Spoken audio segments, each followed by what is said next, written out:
Well, a few years ago, probably more than I declare, I remember being a school teacher, having no idea what the sailing industry could offer. And back in 2000, when I did that career change, it opened up doors that I never even knew existed. Today, we're very much focusing on what careers we can have in the sailing industry and just how diverse they can be. And I've got two people that have not only lived it, but they now help other people try and bridge into this new sailing career pathway. And it's a pleasure to welcome Gemma Holber and Liberty Nagara. They're here giving their experience and sharing their top tips as well. Now, Gemma, just to start with you, how did you get into your career? Because you kind of worked your way through and you've come out the other side. Yeah. Gosh, so I started within the yachting industry when I was 18. I don't necessarily recommend that every 18-year-old join. I guess it's all person dependent, but I was at university. I was doing event management and hospitality. I think just being a planner, organizing is very much in my blood. And one of my colleagues said, "You are young, you have everything in front of you. Go and do this." And she had just left after 7 years and she was looking to become more land-based. So I wrote my final exam and I flew to Florida the next day, and within a week I had my SCCW and that was 2011. So some time ago now. So when you first went out, did you kind of know what the job entailed or what job you wanted, or did you just randomly go to a marina and go, hi? Uh, yeah, I had no idea. And I mean, Instagram wasn't even around then, so it makes me feel a little old, but it was such a different space to now. I think now there's so much information available at your fingertips. Back then, that just wasn't the case. So it was only through a friend that we learned about an SCCW. I then worked with recruitment agents, but after my SCCW, I went home because I couldn't look for work in the US either. So I did my STCW and then went back to Canada and then secured a role from Canada and then flew back to the States. So quite a bit of back and forth, but I had no idea. At that point in time, I had never really ironed before, which is like a key component of being a junior stewardess. All these things. I just had to fake it till I made it a little bit at the beginning there. But yeah, I truly, looking back now, I do shake my head at myself because my goodness, if only I knew how much learning I had to do when I first started. But yeah, it was I think I just had the guts of a young, fearless 18-year-old that was ready to just see the world and rock and roll and just follow whatever was going to happen in front of me. Well, I love the honesty, and we're definitely going to dig into that. Now, Liberty Nagara, you had a slightly different entry into the sailing industry because you actually left a secure 9 to 5 job. Is that right? I did, yes. So I started a little bit later in life. I started when I was 26. So I did what I was supposed to do. I went to uni, then went to London, joined the rat race, and then at 26, I thought to myself, I cannot do this for the rest of my life. I'm not made to sit at a desk. So I had a friend whose sister, well, she's also my friend, but she was telling me about yachting. She was a chef, and I just thought, you know what? If I don't do it now, I'm never going to do it. So I did my STCW whilst I was still working my corporate job, and then I didn't start at the perfect time. So I started it in September, which isn't ideal, but yeah, I just did my courses, did my powerboat in Antibes while I was looking for a job, and then got some day work luckily, but then I didn't get a job. I didn't have a job for 6 weeks, and I was very close to giving up until I had basically harassed this one friend of a friend who was a chief officer.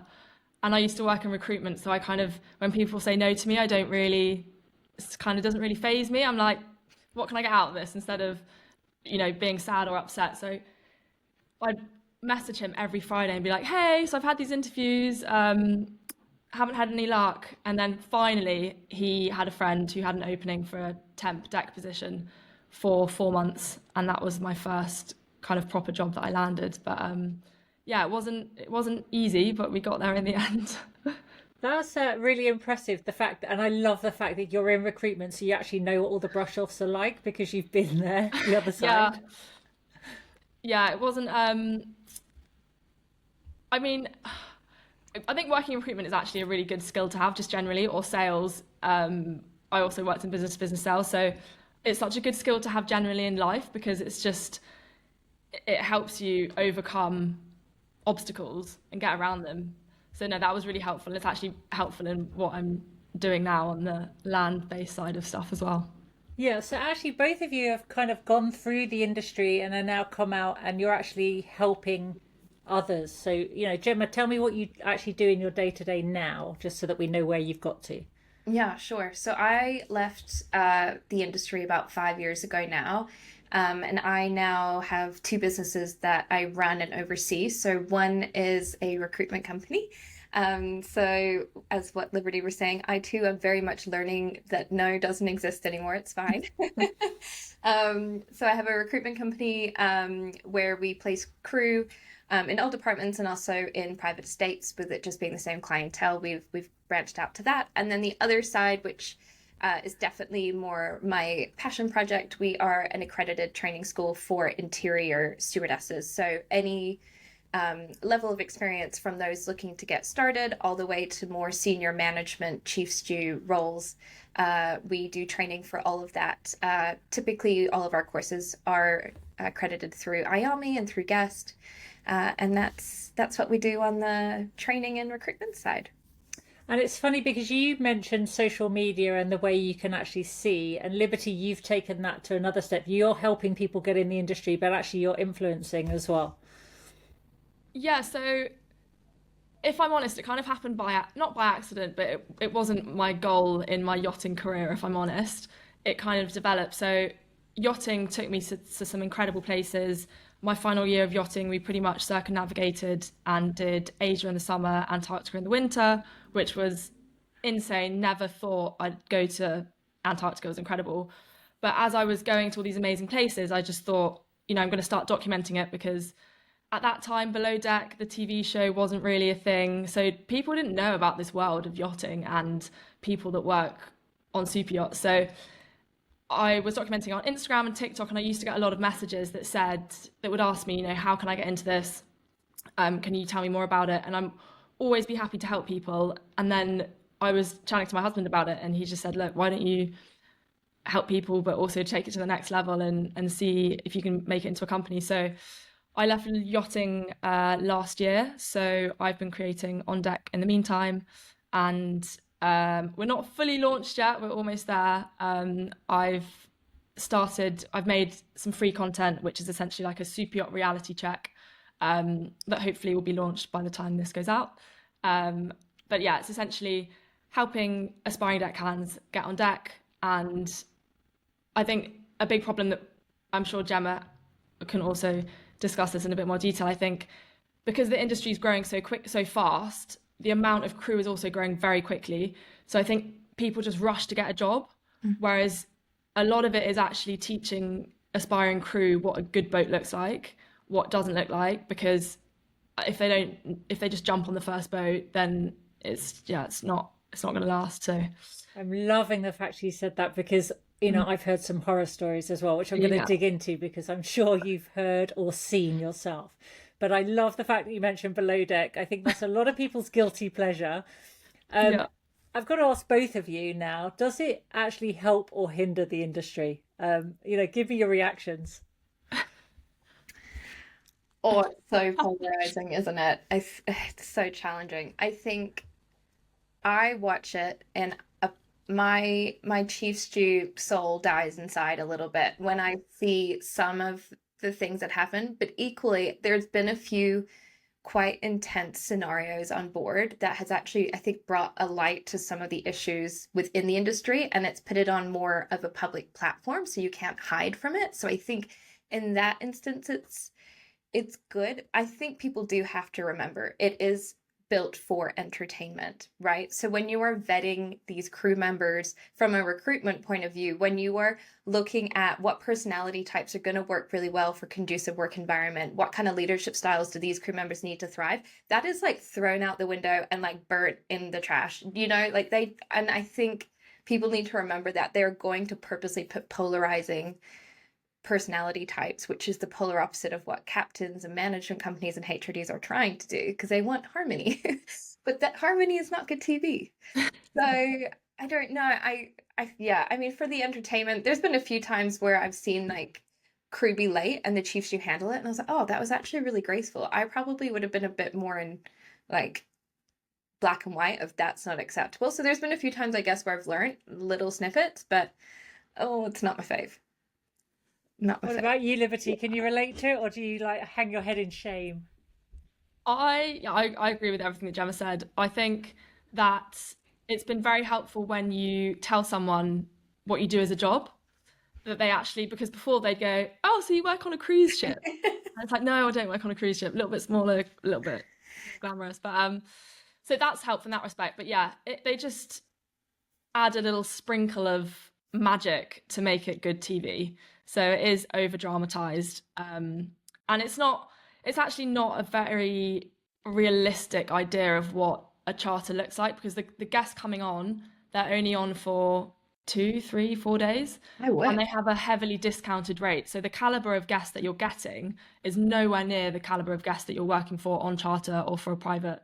And the guests that you are working for, they don't want to be seen. They just want to do their own thing. Most of them, they're just completely different people.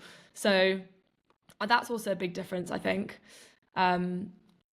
But yeah, I try not to watch it too much. I've watched a few episodes, but it is a good, easy watch. So yeah. Yeah, whether it helps or hinders the industry, we'll see. Yeah. I think the art of discretion is something that you've both alluded to because of the nature of the people you work with and for.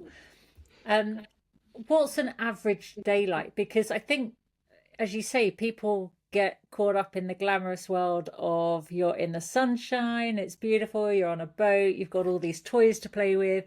But actually, it's not a 9 till 5, is it? It's a 24-hour clock ticking. So, Gemma, what's the typical day of somebody that you would place, take a role of a stewardess or something? Oh my gosh. I think it's important to note every single day is going to look so different. Even in the shipyard, every day is going to look so, so different. I think typically on charter, crew work very long hours, and it does depend on your owner. I've had owners before who were like the dream. At 8:30 in their cabin, we wouldn't see them till 7 a.m. Happy days. Late girl is wrapped up by 9:30. She'll start, I don't know, maybe I would always try and give the team as much rest as possible, because if everyone's well rested, they're happier, they're more productive. It doesn't always work with busy trips, but as long as everyone's getting minimum 8 hours is what you always aimed for, but I always tried to give 10. And then, so let's say you finished at 9, the night before, you might start at 7 the next day or 8 in the morning, and then you would get usually a 2-hour break. But with guests on, dependent on the size of the vessel, how many crew you have in your department, at least on the interior, you may just be doing laundry all day, every day for that trip. You may be solely in housekeeping, so doing back of house crew areas, plus then turn up, turn down, and guest areas and guest spaces on board. Or alternatively, you could be on service where you are more guest facing from, the moment you wake up to the moment you go to bed. You've got that smile on your face. You're very guest interactive, everything from mixology, barista to silver service, if that's what they want to do, and anything in between. So there's a lot of different realms, and I think it's so important to note on board votes, dependent on your personality type, there is definitely a role, I think, for everybody. It's just being open to what that might look like. Everyone, I think, at least in the interior, assumes you're working up towards a front-facing guest role, because that's kind of how the hierarchy works sometimes. I was going to ask, have you described a progression? Yeah, you start typically back of house so that you learn your foundations of like laundry and then housekeeping, and then you work up to service. But some of the best stews I've worked with are not service stews. They are head of housekeeping, and they are so impeccably good at that. So that's something that I do love about the industry, is dependent on the boat that you join and the size that you join, there is going to be a role that will work for you.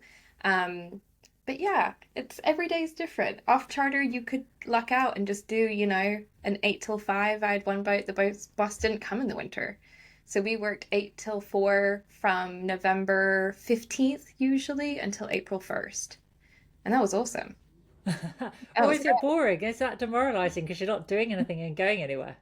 No, I loved it because I get seasick. So I was like, great, like 5 months Hold where on a I'm minute. not. You're a stewardess working in the yachting industry that gets seasick. I know, I don't know. It's like I don't really. I think it was just my delusion because I just every year would be like, this is the year I will beat it. 10 years in, never did. So There's hope for a lot of people then. And Liberty, I know I've asked you a really difficult question because a typical day just doesn't really exist. But if you were to describe it for the deckhands more, the on deck crew, what their role is and whether that's a 24/7 thing.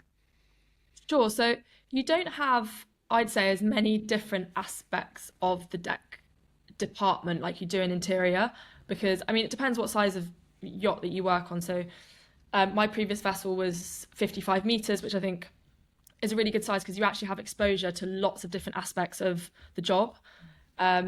So let's say a typical day, you'd wake up, let's say 7 a.m., or the first person would wake up at 6 a.m. The guests would probably wake up around 10.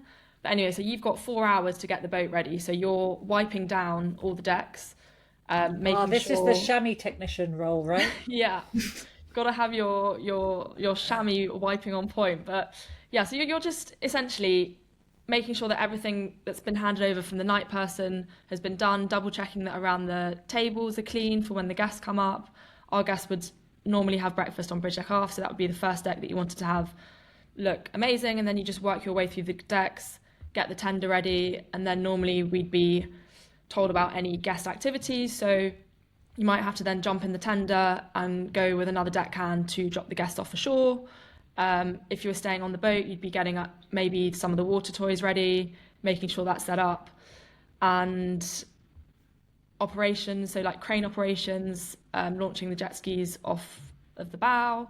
Um, and then, yeah, you'd probably get a little bit of a break in the afternoon. And then in the evening, again, it's completely different to interior because in the evenings are actually pretty chill for like deckhands because normally the guests are having dinner on board or you'll just have to do a tender on shore. Um, but I'd say that's a typical day. I think one thing that I do try and tell aspiring deckhands, and it's the same for interior or exterior, is that at the beginning, you essentially are a glorified cleaner and your job will be very monotonous. So when I was a deckhand, I was on nights in St. Bart's for, I think, a month. I was on nights, didn't see, well, if I got up during the day, I did see the light, but I would be on my own, working night shifts. I had a list of jobs to do, and I did that for a month. So you have to have the mental capacity and drive to be able to do that, because if you don't, then you're not going to get far. And unfortunately, when you join and you're the bottom as a junior, you do get the rubbish shifts and the rubbish jobs. So you have to be open to that and be able to do that with a smile on your face, because if you don't, that also doesn't go down well. So the reality of monotony, boredom, repetitive, you could not see the light, you're really selling this to me. So what's the really good thing about Yeah, sorry, I know working that in the that industry? sounded No, really both of negative. you, both of you. I mean, imagine doing laundry all day. I stress when I have to do laundry at home. What are the good things about the career in the industry? Like, Gemma, what was the thing that really sold it to you that you were like, oh yeah, and I want everyone else to go and have this opportunity too?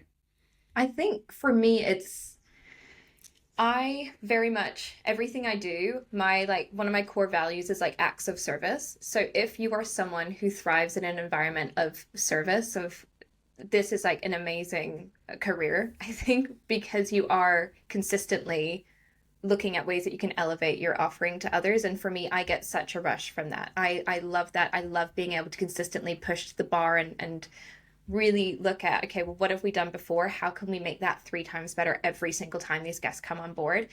It's a privilege, I feel anyways, to be a part of play a really tiny role in perhaps making like being that lifelong memory that these guests have when they come on board and making this just the most magical week of their life. That is very cool to be a part of that.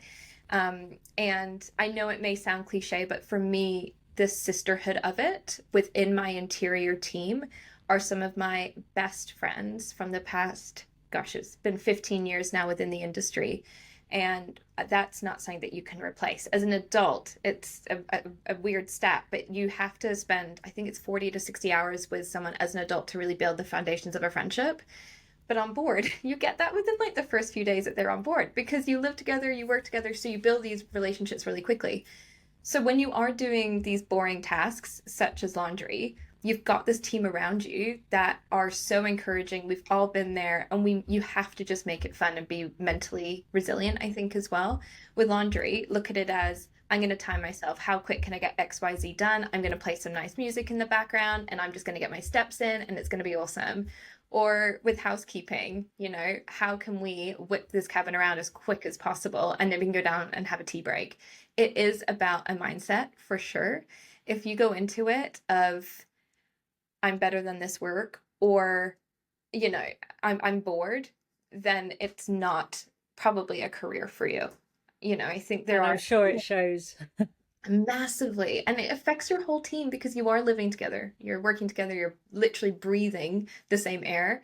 So I think one bad attitude can affect a lot. So it's hard. It's like that balance of being like toxic positivity, where you are like happy all the time and you aren't able to like share how you're really feeling, versus just having a good mindset of, oh, today's a tough day, but we're going to get through it because I've got this team, and then I'm going to deal with it after work, or whatever the case may be. So I think it is finding that balance as well.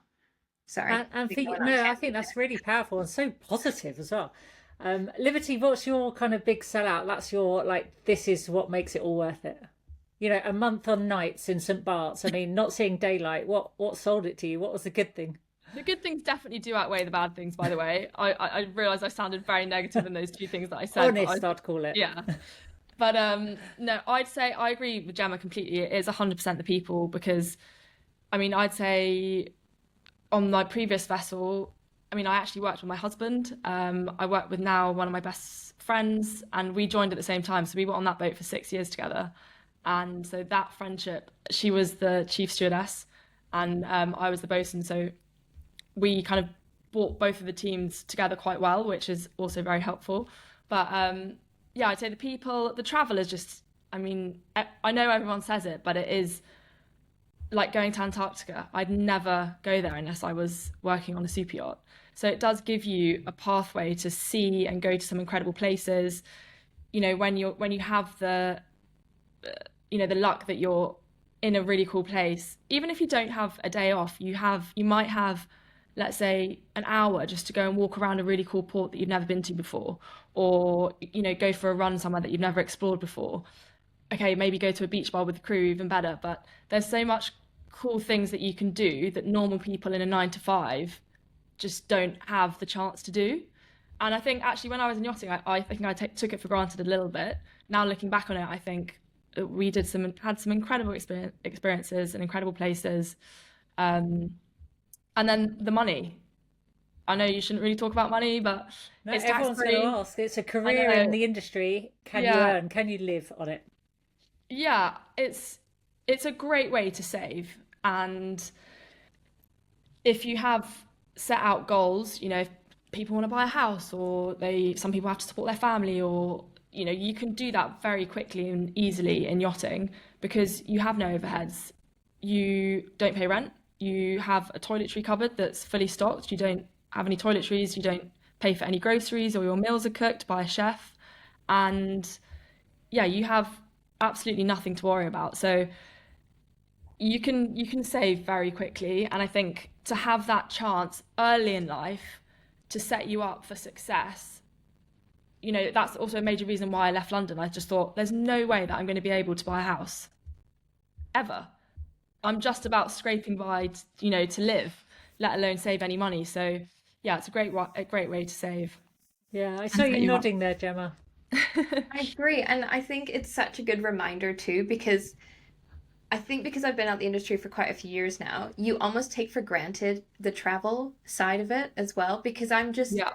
I talk to friends locally. I live in the countryside in the UK and I love it, but I have local friends here, and they get to do one trip a year where they might go somewhere in Europe, and then I think to myself like, oh my gosh, I was so fortunate And it was just part of our everyday life. I think it is give and take too. You are literally giving your life to this vessel. You're saying goodbye to everything that, is needed from you on the shore side, and you are anything that the boat needs, that's kind of your priority. But it's such a good reminder because I loved the travel side. Oh my gosh. We got to go, because I'm originally from Vancouver, so the boat actually spent time in Vancouver.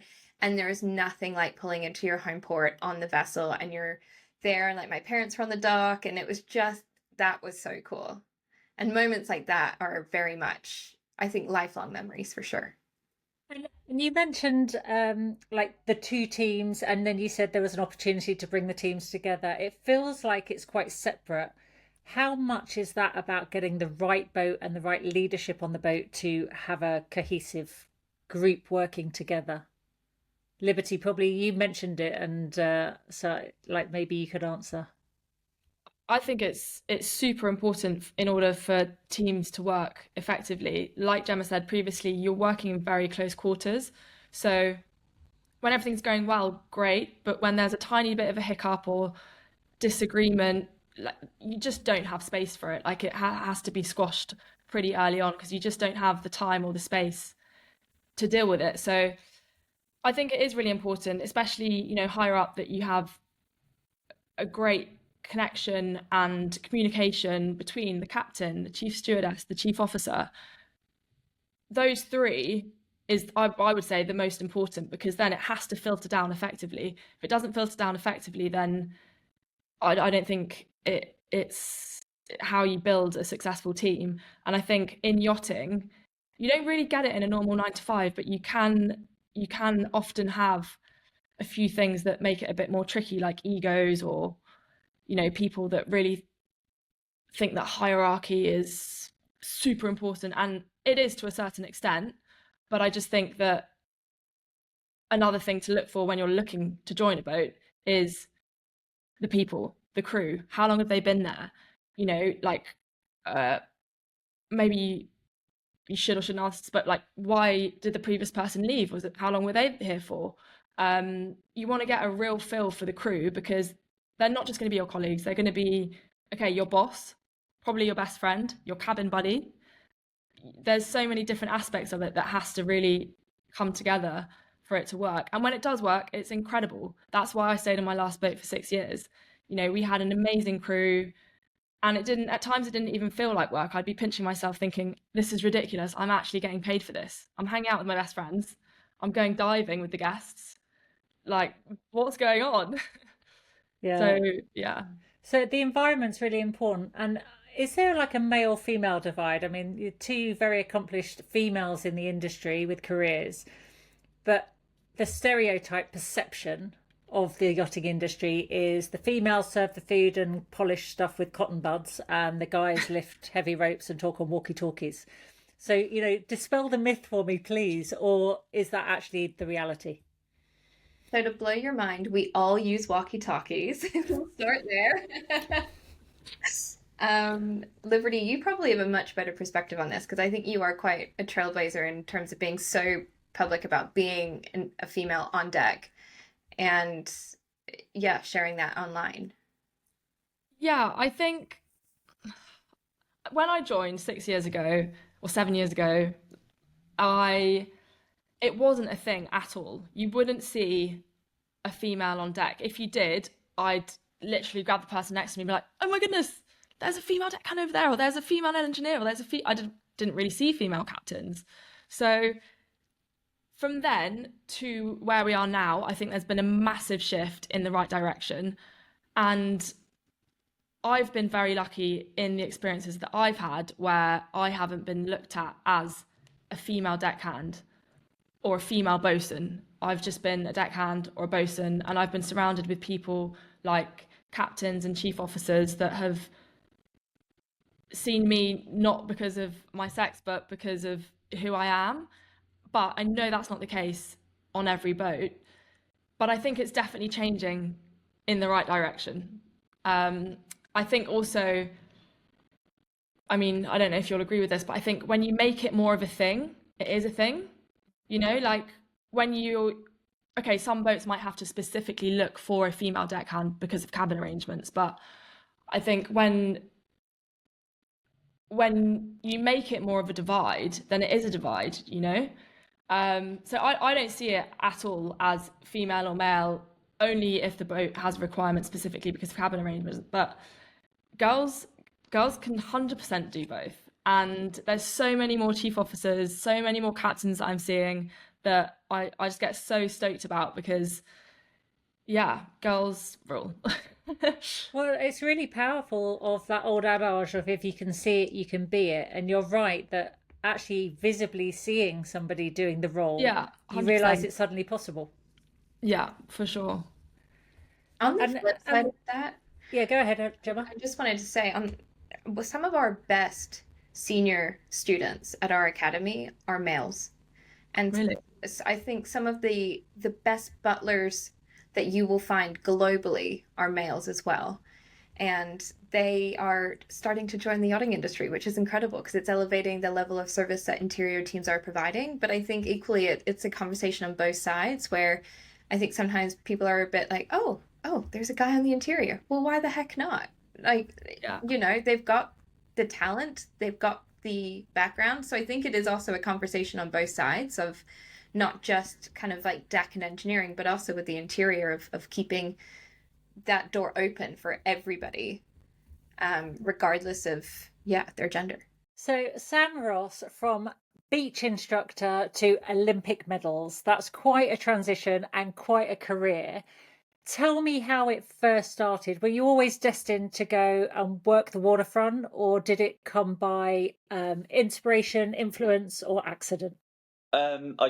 I always, I mean, when I say always, I'm pretty sure probably at the age of 4, I didn't want to, but yeah, I did always want to be a instructor, and that came from like my dad got me into the sport, so he got me into windsurfing, which uh, had a fairly calamitous beginning. I think I dropped the mast on his head and split his head open, all that kind of stuff. But then he took me down to a centre in Cornwall where he had some friends, Jeff Gill, Rachel Med, running it down there. And then Rachel taught me to windsurf.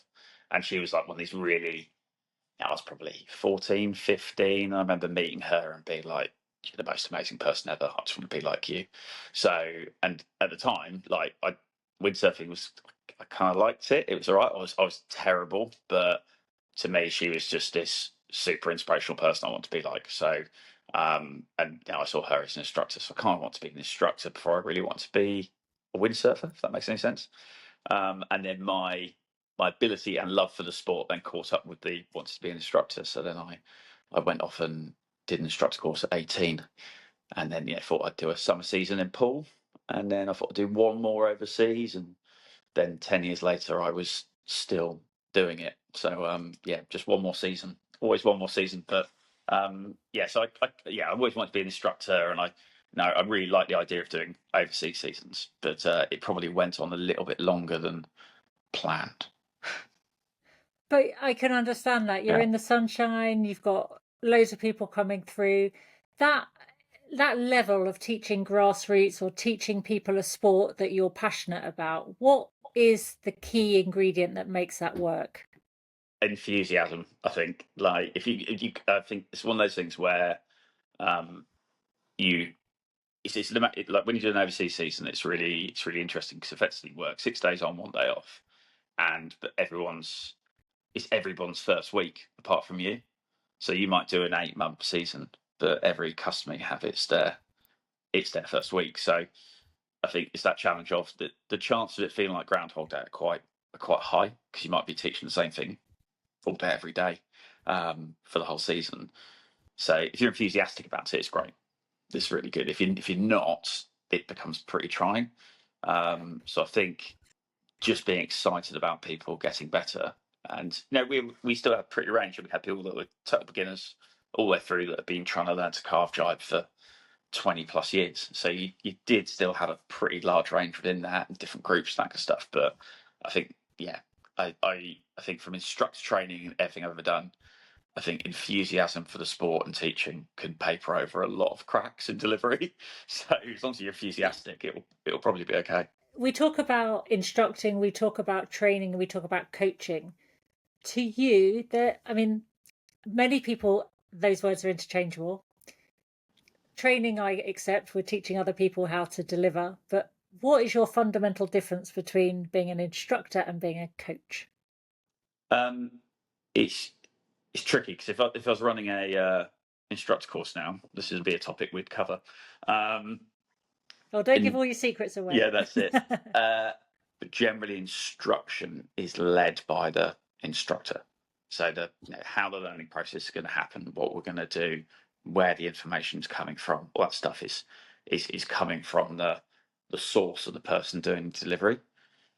Coaching, I'd say it's very much the other way around. So it's if you go for pure coaching, so if I look at when I coach Emma and Isla, very much actually it's coming from them, and I'm facilitating. So they're leading the practice. So I might talk with them, and if they don't know why they're doing it, there's no point in doing it.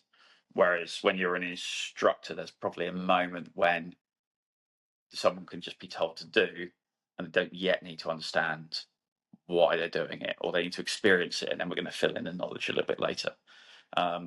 So it's kind of who's leading it. I'd almost go if you're a coach, it's led by let's call them a student. If you're an instructor, it's probably more led by the instructor.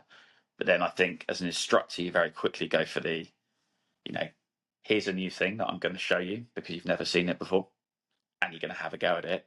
And once you have a go at it, actually quite quickly we're going to move into a coaching bit. But now I'm going to move back into an instructing bit because I've got a new thing to show you. So you're kind of going through that loop all the time. So you're flip-flopping the whole time. Yeah. Whereas a coach, if I'm coaching the girls, very rarely I go, right, girls, so I'm going to show you a fully foiling tack today because I can't do one, and you're both much better at them than I am. And that's the weird thing. So it's much more led by them, and so you're not necessarily introducing something new, but you might introduce some, bring in some input, or go, where do you want the input to come from today?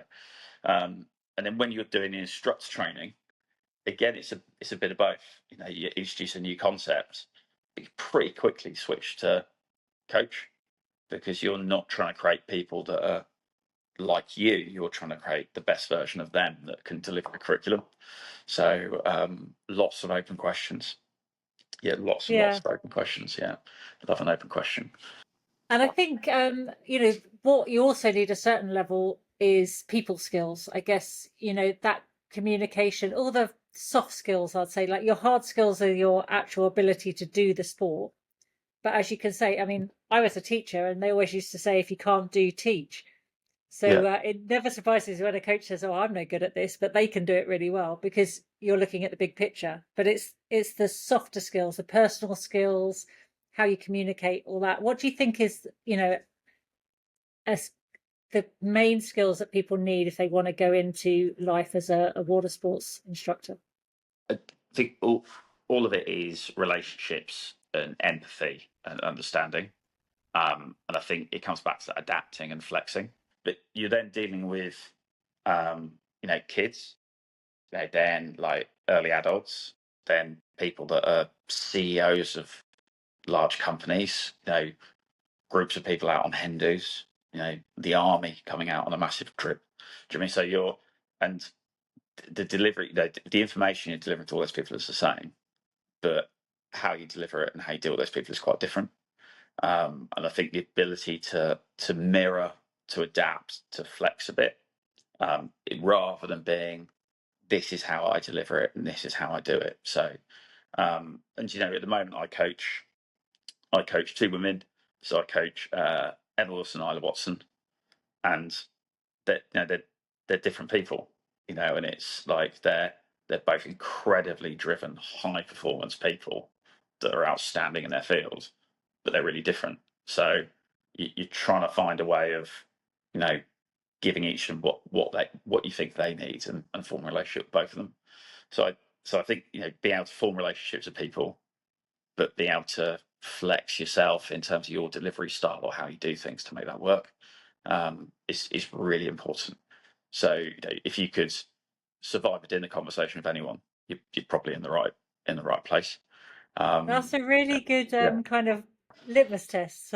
Surviving Yeah. a dinner conversation. I like that one. Yeah. And with that, you have a role as a mentor as well in your training and development of coaches and instructors. Is it quite often those that have had the knock or the bump in the road that react most to the mentorship that you can offer because you've lived it and done it, and they need that for themselves? It's really interesting where you see people that when they get the knock, how they react, and I would desirable speed bumps, probably the best way of describing it. Um, this probably is at the athlete level as well, and at the instructor training level. If you're not sure on someone, you might give them a very actionable speed bump that they can achieve. And it's probably not a particularly hard one, but like, we're going to put a small barrier in the way here and see how they deal with it. And it's interesting how you kind of you give someone that challenge and you offer them the opportunity, and some will go, okay, and they might be annoyed about it, but they'll push through, and and this is the kind of funny thing, they'll prove you wrong. But you're like, actually, you're proving me right. So this Yeah, is really they good. secretly wanted that. Yes, yeah. That's what I really wanted you to do. And then afterwards, they're like, actually, that was really good for me. I kind of get it, And you hold their hand through that process, give them support. And others will go, no, I'm just walk away. And you're like, and normally the challenge you're putting in front of someone is small. It's really, it's not we're going to help you through this. Like, we're going to give you this challenge. We're going to give you all the tools you need to complete it. We're going to give you a time frame. We're going to give you, we're going to plan it out for you. This is not I need to go and learn a load of new things. I'm going to translate this. But it's amazing how people then walk away, and it's a real sad one when you see that, because you're like, okay, unfortunately, I probably was right. But it's amazing those people that that overcome that and get it. You're like, that person really wanted that, and if they really, really wanted that, then as a instructor or a trainer or whatever it happens to be, they're probably the absolute perfect person to be in this, because the next person they work with that's really struggling with something, they're going to put in the time and the effort to get them through it. So I think those people that get past that speed bump, they're normally some of the best trainers, best instructors. They're the ones that don't rely on, I hate the word, but talent to get them through it. It's the hard work, it's the effort that gets them there. Yeah, and when we go looking at Olympic campaigns, I mean, Emma Wilson's 2024 Paris Olympics was probably the most heartfelt, jaw-dropping experience any of us have witnessed, and you were there living it with her. A bronze medal, but complete domination throughout, and by the format came to the medal race. I mean, talking the speed bumps and being resilient, like how on earth did you both deal with that? I mean, and Emma was, during that whole campaign, especially the last year or so, once Emma had been selected and going through, she was incredibly kind of the way she went about a campaign, because she very much talked about it being like our campaign, which from a coaching point of view is really nice, and we lived and breathed it and that kind of stuff. And you've never seen someone work so hard. Like, it's a quite insane amount of work and desire and passion go into it, and it's amazing to be part of that. And it was, I mean, the week of the games, I think it's still probably the best ever series someone's put together at an Olympics. Like, it just, insanely good. And the moment after the medal race where it didn't pan out how we wanted it to, it was that really difficult thing for me, because I think the you know the person in me is just really, I've got this athlete, and I know how much they put into it, I know how much they deserve it, and I know how the format has kind of done them dirty, really. And I think what made it particularly difficult was you had in the lasers, Marek being celebrated as the greatest Olympic sailor of all time with a day to go. You're like, Emma kind of would have won this with 2 days to go. You know what I mean? So, Yeah. and I think that's really difficult when you get this, like, world sailing is celebrating people with a day to go in one stage, and then we're using this format on the other side. So that was difficult for me to rectify. And I've got this person, I know how hard they've worked, how much passion I've put into it, and I just really feel for them. So the human in me is just, I just want to be there for them, support them. The coach in me is just incredibly proud of how she's done it, and I think that's that's the really difficult bit of, like, yeah, we're kind of gutted, but at the same time, it's just amazing. And I think the coach in me looks at you. You step back and you look at the whole thing. There's 3 years ago, Emma stepped off an RSX. A totally different type of sport, weighing 50-something kilos, soaking wet, that kind of stuff. And we still have a video that we laugh about of Emma's first ever port start at IQ, where she basically pretty much crashed into the ribs that I'm sat in. And we didn't know each other either as well. Do you mean, like, so she's come from this stage of, she was went to the games, with her coach Barry. They've been working together for years since she's a kid. Coming to IQ, suddenly into a squad of 9 people, like, that, who have all been learning sport for 6 months to a year already. Like, and then converted over. It's this kind of weird, insane journey. And then there's me, a water sports instructor from Greece and Turkey, suddenly coaching her. You're like, the story's a bit weird and wild. So I think that moment, I'm so proud of her and how she's done it. And then obviously the human side of me is distraught for her because of how she feels. And I don't know. It was really tricky. Like, tried to, lots of people around her, lots of people giving her support, but actually, at the end of the day, her picking herself back up, that is just, and I don't think she might say it's pure bloody minded determination. Do you mean? And that's the bit you can't coach or teach. Do you mean, like, it is that, like, there's a bit in there which is just like, I'm gonna do this again. So she only had a little bit of time off, and then came back, and then this year's been pretty good, really. World I champion. know, I was going to say redemption, gold medal, world championships. Yeah. I mean, for both of you, that was like, getting back on the horse and delivering, wasn't it? Yeah, I mean, we had three or four moments this year, and it was, we had an event at the start of the year in Lanzarote, and we had a new sail this year, so we had a new 7.3. No one used it, so we had an event in Lanzarote, and Emma won that. Isla came third. It was a really cool event for the Brits, and Emma won so she did the medal race, won it first go, and you think that's like, I mean, that in itself is an emotional moment. It was like, right, last time I did one of these was the games. Yeah. Here we go. And smashed it. And it was like, okay, there you go. There's proof, you can do this. Then went to Palma, and in Palma, big regatta, lots of people, that kind of stuff. And I think what was really cool in Palma was Emma did the same again. So it's not a fluke, it's dominated it. And then she won the overall trophy for Parma. So they kind of, like, the best point scorer across the whole thing. So there was a lot of that going into it. And on that, with 2 successes and then going into the world champs with success, did you approach the campaign differently as the coach from the Olympic campaign, having learnt from 2024, or were you two both on the same page doing what you do? No, I think everything's perspective. Like, it's really difficult. So it's that thing of, it's, I suppose the challenge for both of us and that stuff is, the thing you're trying to win is the most important thing in the world, but at the same time, try to remember it's maybe not the only thing in the world.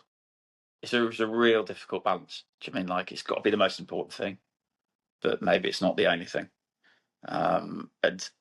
But I think you have to have gone through all of it to realise that. And it's probably much easier for me at 42, being through all the ups and downs of my life, to have that bit of perspective.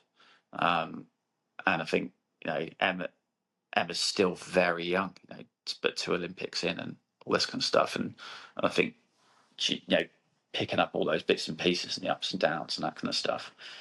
So I think what Emma's really good at is, she loves windsurfing. Like, she loves winning, but she loves windsurfing. So I think she'll always try and come back to the, why am I doing it? Why am I doing it? Why am I doing it? I'm doing it because I love this sport. And yes, I want to win, but I'm doing it because I love this sport, and just try and not lose sight of that. And I suppose my job is just trying to maintain that perspective all the time. And try and maintain perspective. It's her versus her, not her versus everyone else. Yeah, well, I think that's fair play to the pair of you, because she's an inspirational role model that's attracting others into the sport. So your depth of talent is growing, which is great because they're doing it together then. Yeah, no, that's it. And so the approach to the Worlds was try and enjoy it. Try and enjoy Aarhus when you might get rained on, you might not, and the wind comes from all the directions. But I think it's a really interesting one. That's the first week where probably haven't been in the top 3 on day 1 or day 2. So and actually that kind of trust the process really helps in that week. So you think Emma wasn't in yellow until the day before the medal race. And I think just trusting in what you're doing in your process all the way through was really important that week. It's interesting, after the first day, we actually thought we'd served really well on the first day, but sat in 12th. And people were like, oh, tough day, eh? We're like, no, I think we're actually quite good. We didn't lose it.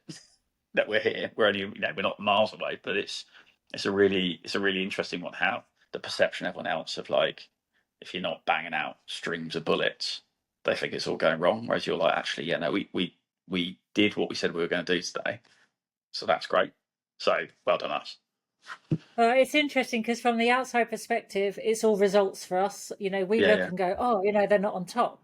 But actually, you guys are doing a process that we're not privy to. So, as you say, trusting the process. But it's interesting, British Sailing and the coaching team that's around, the instructors, you all have a process that's tried and tested and delivers. What's the secret? What's your secret magic that you're giving the coaches there and the men, in your mentoring role? Well, I mean, when it comes to the mentoring of these coaches, that's very much not me. That's I think the beauty is, you walk in, like when I think I went to the games, or even before the games, suddenly walk into a room and you've got Barry, who's done more Olympics than, I'm pretty sure he might have been at the first ever one. Do you know what I mean?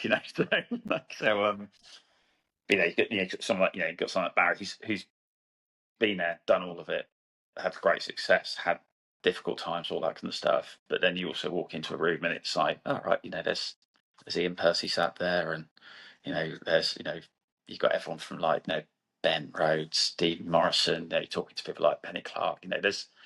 There's so many people who've got so much experience, but such a variety of experience, that you get a bit of imposter syndrome. But they're all really nice of it.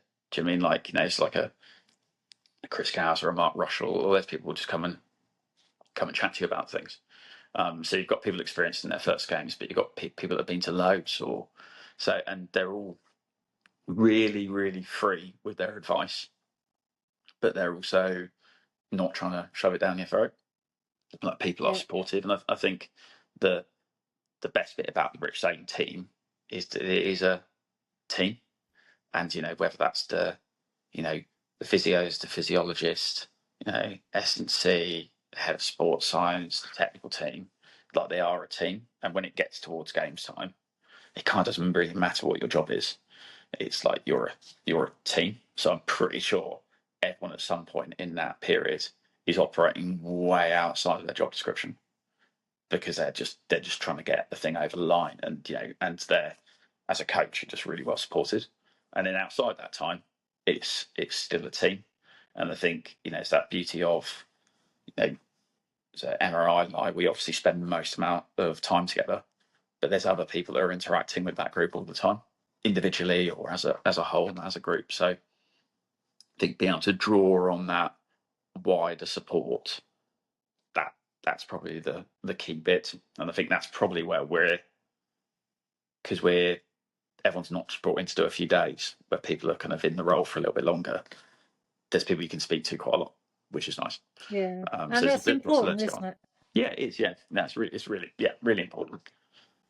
And from your experience seeing people go through the system, one of the things that the RIA training does is give you the stepping stones. So there's tangible kind of building blocks to build a career as water sports staff, or going into coaching.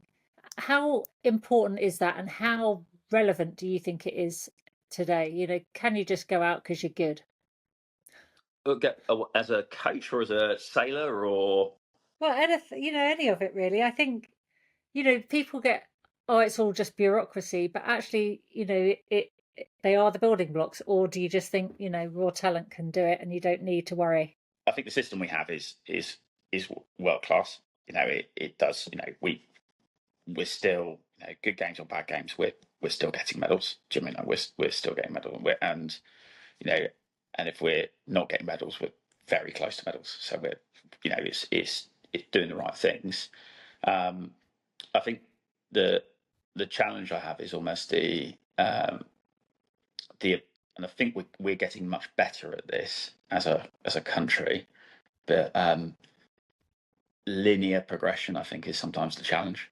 So people, like, we've got this fantastic pathway that offers all these opportunities all the way through, but I think sometimes the challenge someone might be is they go, right, I'm going to start at an oppie, I'm going to go to a topper, and from a topper I'm going to go to a laser, and then I'm a laser sailor now, so I'm just going to be in my laser all the way, and then if I don't make it, I will go and work in the city.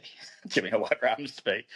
Whereas actually, okay, you're starting your oppie, great, and then, well, why don't you learn to a bit of windsurfing or kite surfing or something at the same time, and then, yeah, okay, maybe you do your topper, or you maybe do a little bit in a laser, but then why not jump in a double hander or go keelboat sailing, or because there are all these opportunities. So I think, if you look at some of who are the people that are the best sailors, they probably have the most varied. They're the generalists. Who are the people with the longest careers? And I'm sat here saying I'm the person that only qualified as a windsurfing instructor and stuck with that for years and years and years and years and years. And I still can't sail a dinghy. But those that can't teach, right? So it's fine. So I can say what I would do. And I think, when I look at some of the people coming through, actually, yes, your passion might be, the one thing that's great, but try and do the other stuff as well. And you never know, that might lead to an opportunity somewhere else. And I think that's, the pathway's really good at building all these opportunities.